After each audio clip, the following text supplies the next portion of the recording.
Good morning, guys. Welcome to the podcast. Happy MLK Day. And so today, what if I told you our guest addresses the need for effective leadership development, succession planning, and he talks about planful succession. And I'm really happy to have him because all the guests that go to him for this particular skill set. So I'm really happy to have him and dive into the discussion. So Mark, welcome. Well, thank you. And I'm really glad I can join you for this conversation. Yeah. Briefly introduce yourself, and I'm excited to dive into the three topics that we talked about. Sure. Well, my name is Mark L. Vincent, and the middle initial L is kind of important because I found out some years ago that the actor Vin Diesel has the same given name. So in order for anybody to even find me in a Google age, I had to start making constant use of my middle initial. So that's kind of important. I'm an executive advisor, and it's just grown up over a number of years where I worked very much at organizational development, particularly with a process consulting lens. And over time, found that I just had a particular skill at helping people at the point that everything they've built is at risk. And that usually looks like business continuity and succession planning. How do we hold this together? And I really enjoy working with people who want their successors to get slingshotted into the future. And so that there's more of what they did together previously. So that's what I spend my time doing. Oh, interesting. Yeah. And so today we're going to talk about planful succession and building a legacy beyond leadership. And so talk about the critical elements for creating a seamless leadership transition plan. Yeah. Well, the one very critical element right at the beginning is if you've been successful with your enterprise, whatever form, for-profit, nonprofit, business that relates to government, B2B, B2C, anything along that line. If that's what you're doing, if you try to do it like everybody else has done it, trying to follow some formula, that's a problem because by now you've differentiated yourself. So there's something unique about who you are and how you exist in the marketplace, what your team is, the stage of your life, the experience that you've had, what your strategic plan is from here. So that makes it very individualized. Having said that, there are four very key things to pay attention to. The first is there's a job description from here. At the point you start to really dive toward business succession, that now becomes the job, and it needs to show up, at least for you, as the key criteria of your success. So that job description matters. The second one is a future value balance sheet. So for the business to have continuity beyond here, it's not just about growing the budget this year. It's about making sure everything's capitalized for the future so that successors don't have to stop expanding on the mission and expanding your presence in the marketplace and have to go back and recover and make sure everything's capitalized. So that capitalization plan, talent continuity, all of that factors into that future value balance sheet. And to have that well accounted for is very important. A third one is there's no Gantt chart for this, but you can draw a map.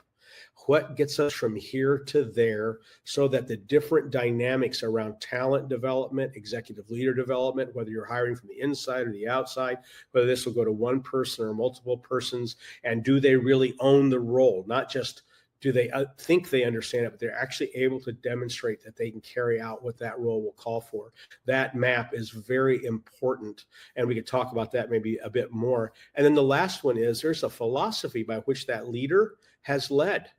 And if it is not well expressed, then people are running around inside the business, not wanting to bump into things that will cause trouble or create offense or undo something. So to make that explicit so that successors can appropriate it and continue with it, expand on it, or even in some very important cases, reject it and put something better in its place. Without that knowing, the people are stumbling around in the dark. So it's a way to get all of the lights on for the room for how the business will operate from here. So those four arenas are very critical to pay attention to.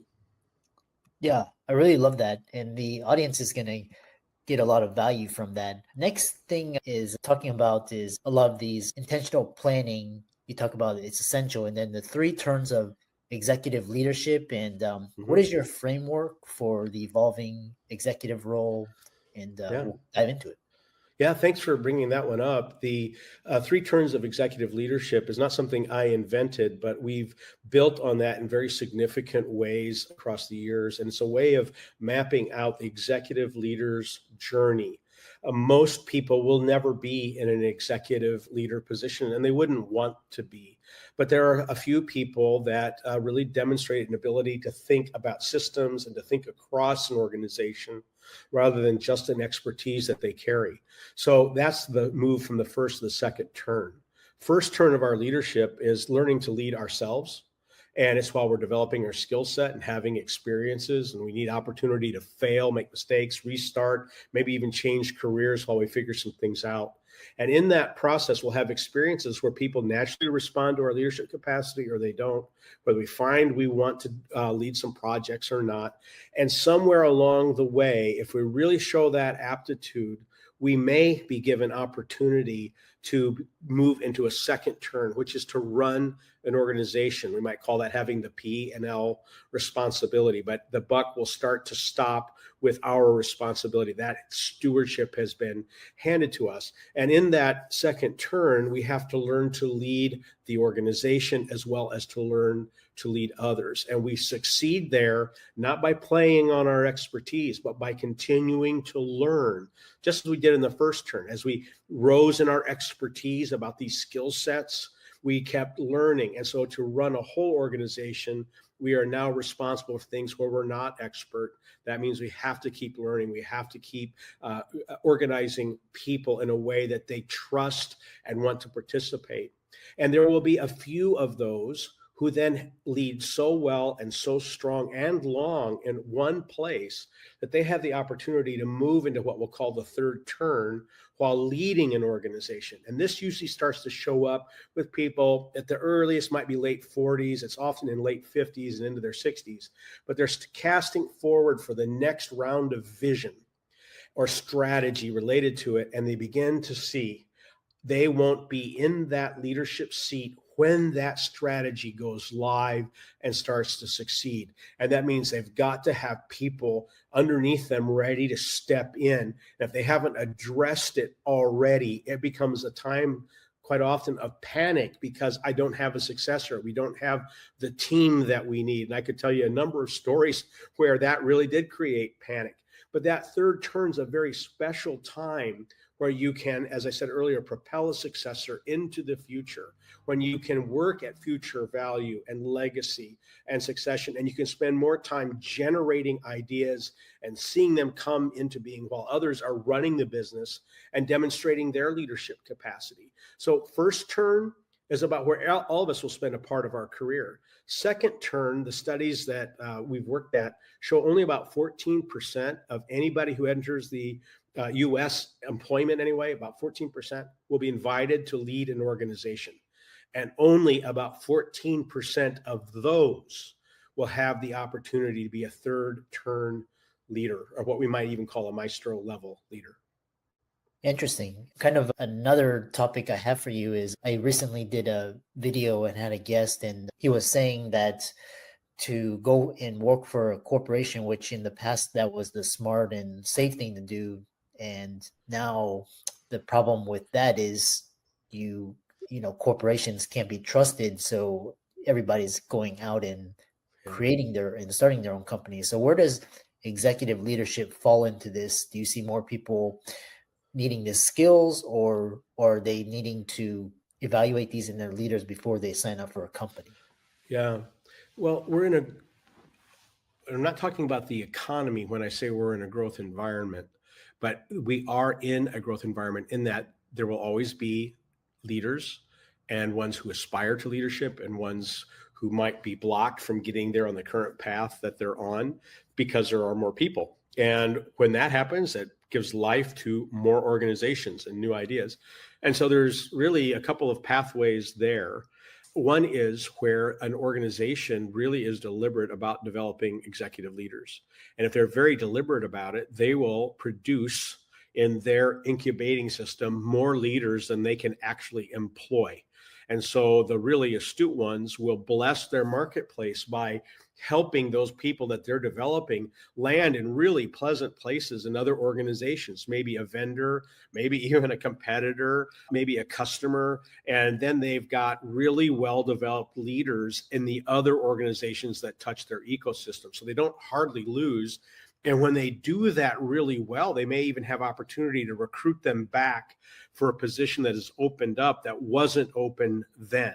So they really incubate a number of people, recognizing that they're going to have to send some of them because there's no way they can contain them all inside of a single organization. So that's one pathway. But the other one that often shows up is that they're not being blessed. In fact, strong leadership gifts, generative, creative leadership types aren't allowed to live into their gifting where they're employed. So what do? They go start something. They might go get hired elsewhere, but now they're not particularly friendly to the ecosystem that refused them opportunity. And so that can become a problem. But for many, they're going for a place where they can actually use their gifts.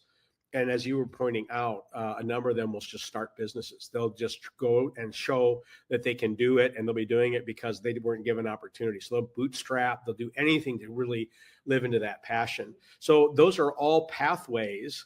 And in my work, I'm listening for the person who may have some issues with where they came from. How do we work through that so they're not motivated by anger, but rather by opportunity and a desire to complete a mission?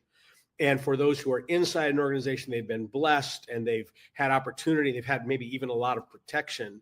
What we're listening for and trying to help them work through is how they build their resilience in place for the first time they're really in charge of something and it didn't go well and they've got to figure something out and there's not, maybe support is removed from them. But those are both pathways that are out there. Yeah, interesting. And, it reminds me of, all of the kind of the successful entrepreneurs, and they just went out and started their own company. And yeah, it was after being told no, and you can't, and you're not allowed, and you shouldn't. And why would you want to? Well, I'm just going to show you I can. And they do. Yeah.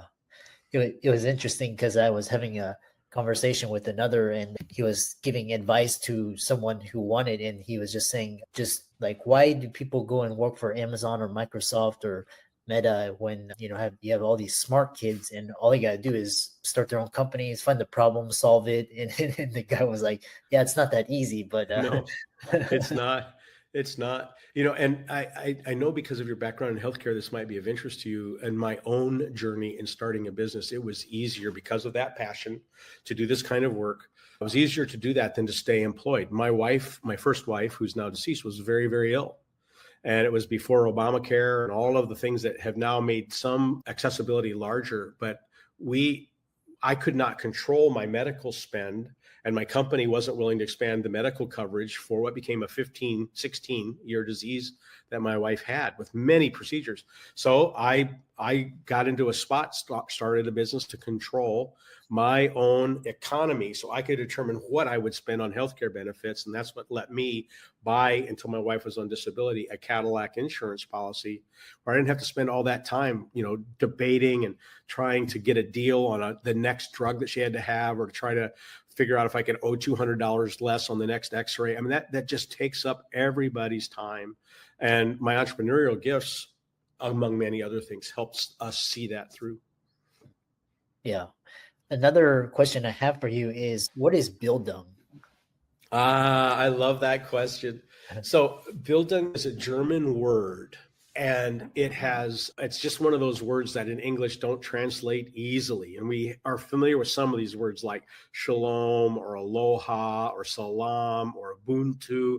And Bildung is one coming out of Germany, but the Scandinavian countries, late 1800s, really appropriated it. And the basic definition, best I can do, is to say this posture of continuing to grow, continuing to learn, never thinking that you're done. And we do this not just as individuals, we do this together.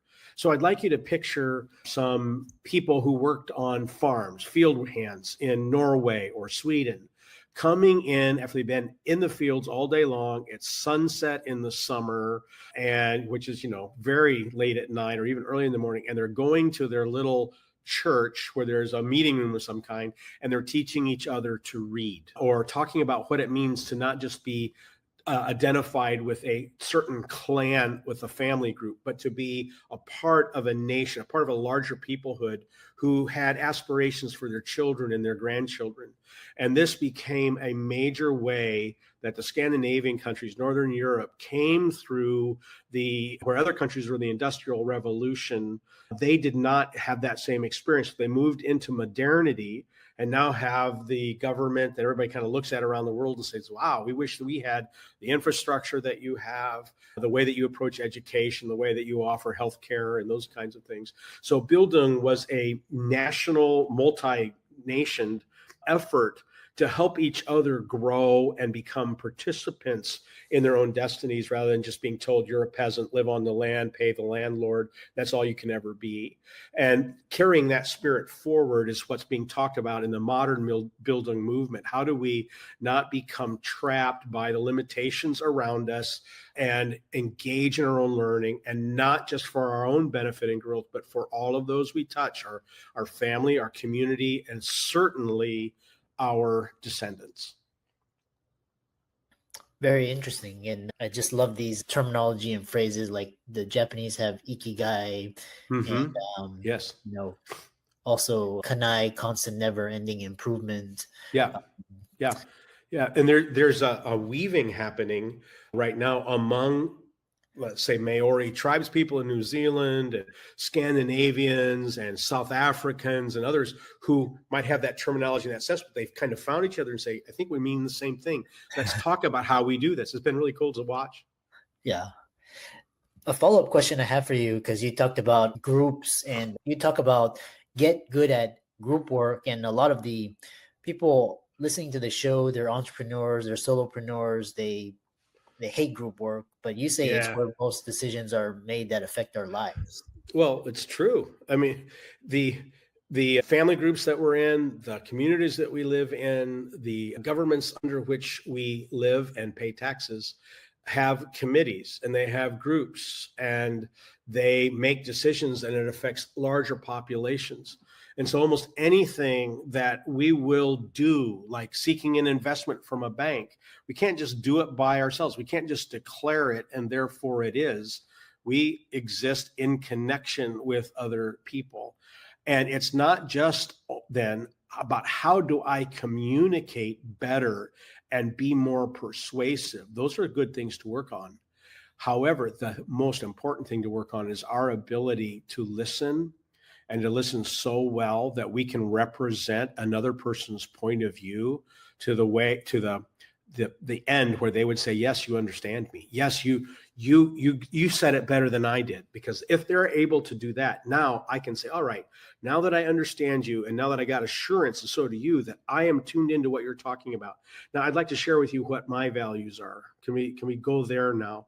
And we're doing it that way so that it's not talking over the top of each other, but engaging in a dialogue where I'm prepared to learn, even as I offer my points of view. And I'm showing that I grant you the same dignity that I'm demanding, or I would want to demand that you show me. But it starts with me giving that to you, making sure I understand you. And when we develop that skill, we're going to be far more effective in group work.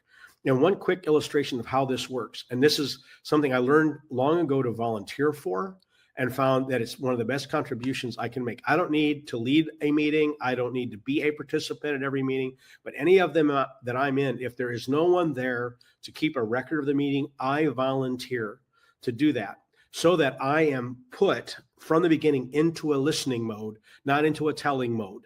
So I can draw in the information and organize it and then hold it up. So that, because I'm keeping the record, I can say, is this what we're talking about? Let's look at this here on the screen, or I'm going to distribute a report to you. Let's just make sure we've got this right. Do I have the why, the who, the what, the when, the where, and the how? It also gives me opportunity in the middle of the meeting to say, we're talking about taking a next action step, but it's not clear if we're going to hand this to someone when we would want them to conclude their work, or who actually would be the decision maker here, who actually would be following through. And armed with those listening questions, I help to give shape to the scope of the work and to its direction without, demanding how it should take shape. I just listen in that way.